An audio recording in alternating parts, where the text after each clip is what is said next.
Magluto po tayo ngayon ng pork menudo. Ating nakamarinate na yan. Prito muna natin yung ating carrots para hindi madurog. Pork menudo ang ating lulutuin. Carrots, patatas. Prito muna natin. Na rin yung ating sibuyas, bawang, at saka siling laras. Siling laras, iprito-pritoin na rin natin mga katiyan. Nahalo-haloin lang natin ang bagya para maluto. Ito yung ating carrots, patatas, at saka siling laras. Ayan, at nag-gisa na tayo ng sibuyas, bawang, margarine ng ating pinagano para magnuot ang lasa. Naglagay tayo ng tomato paste. Ayan. Ito ng ating bawang sibuyas na may tomato paste. Kunin natin yung menudo, yung pork na nakamarinate sa ating iba-ibang mga pampalasa. Haluin lang natin ito. At tatakpan na po muna natin. Unang kanya, hindi na natin tutubigin yan. Yan lang.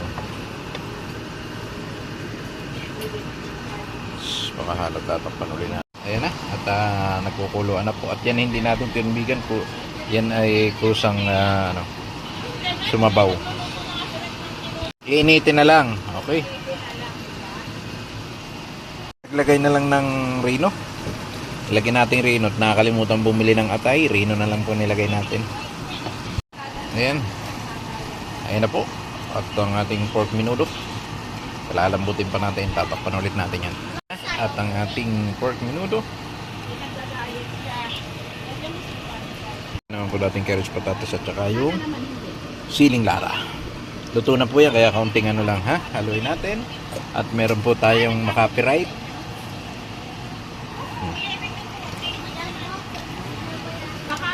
Ayan, hahaluan lang natin. Ilagay na natin carrots, patatas at saka yung siling lara. Pakuluin lang natin, tapos sahonin na natin yan. Luto.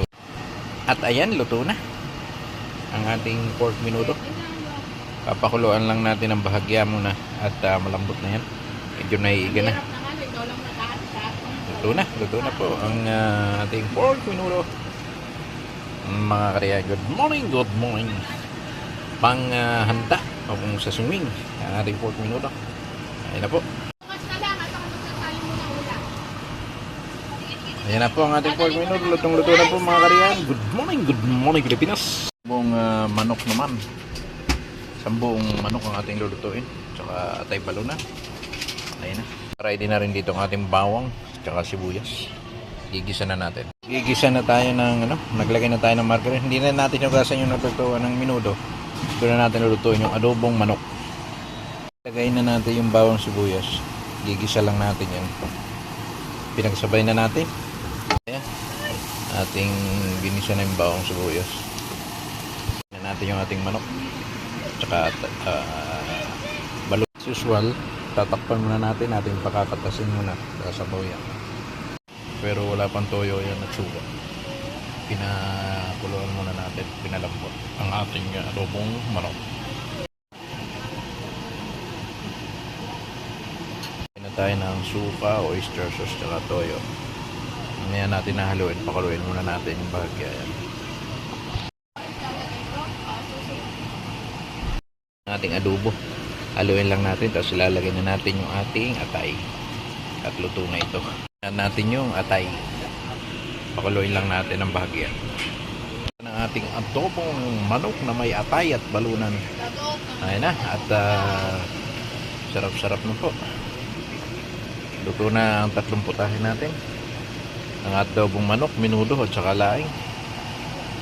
Yung laing hindi na natin na videohan. Pero yung luto, pinoprocess na natin sa rep yung ating laing. Natin sa rep para ma-process siya. Tapos lalagay sa color. Final adobong manok. Ready na papuntang Korea. Ayun, inayos ng maleta. Dito ng pakso na bangus. Ayan. Isa rin sa mga menu natin. Meron yung kamatis, siling green, sibuyas. At sukang tuba ang ating ginamit kuya. Meron tayo ng butter shrimp. with oyster sauce. Yan, 1 kilong hipon, 520. Isa na rin nating daladalang pagkain mga kaibigan. Good morning, good morning.